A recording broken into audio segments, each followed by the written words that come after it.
60% of the northern hemisphere was buried under ice. Not a thin crust of frost, not a seasonal snowpack, a wall of glacial ice, in places more than 3 kilometers thick, pressing down on the land with enough force to push solid bedrock hundreds of meters into the earth. The weight was so immense that the ground beneath it is still rebounding today, still rising back to its original elevation at a rate of about 1 centimeter per year, 12,000 years after the ice retreated. The planet has not yet fully recovered.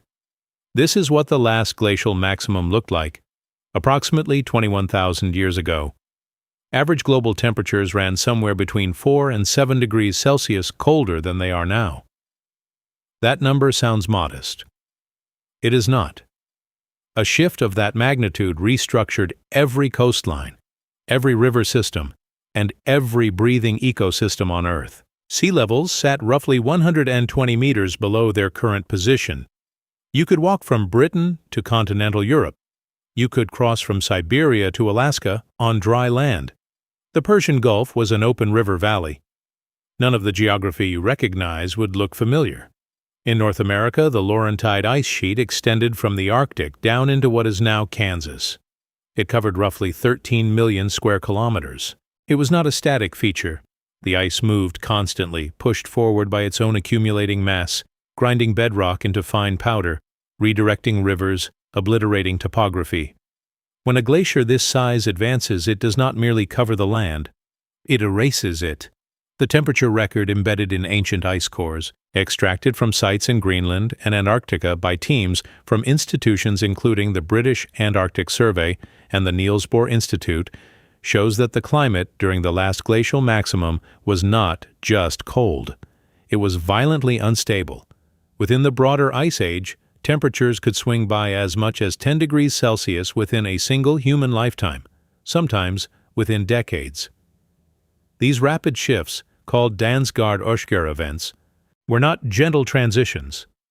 They were abrupt lurches in the planetary thermal system, and the organisms living through them had no warning.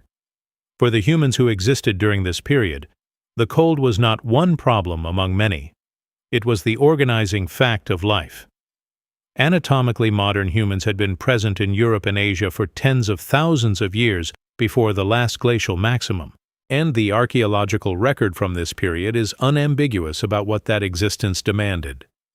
Clothing was essential and technically sophisticated.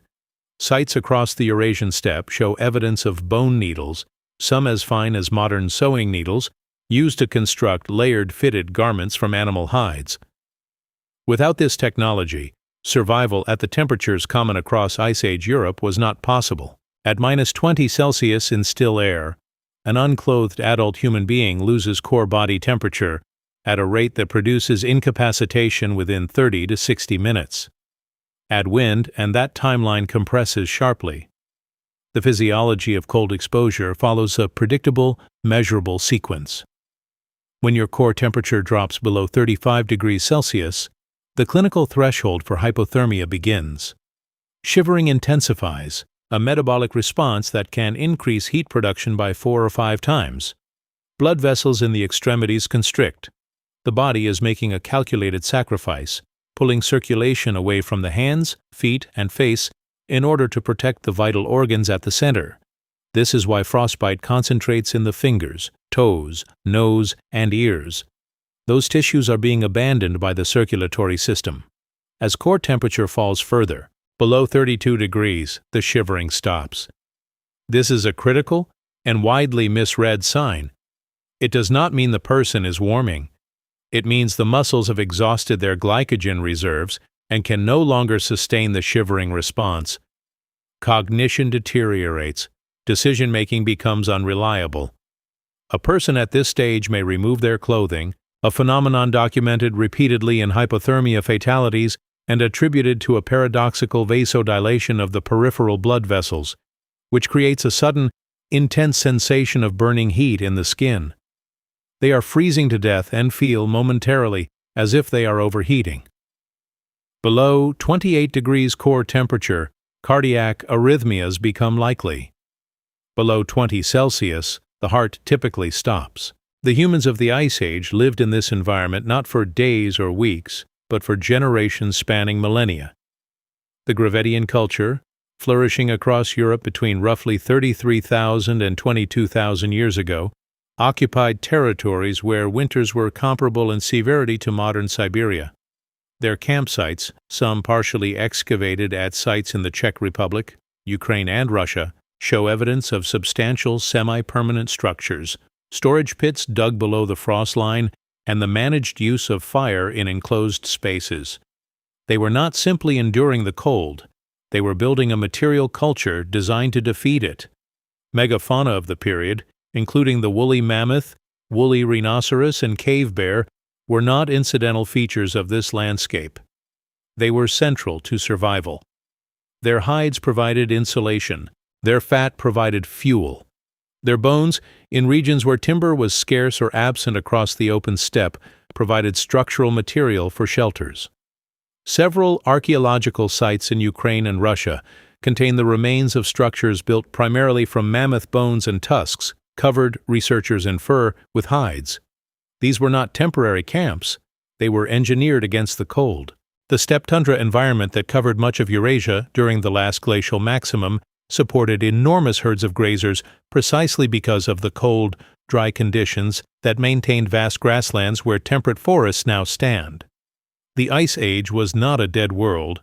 It was a different one, with its own ecological logic, its own productivity, and its own catastrophic pressures.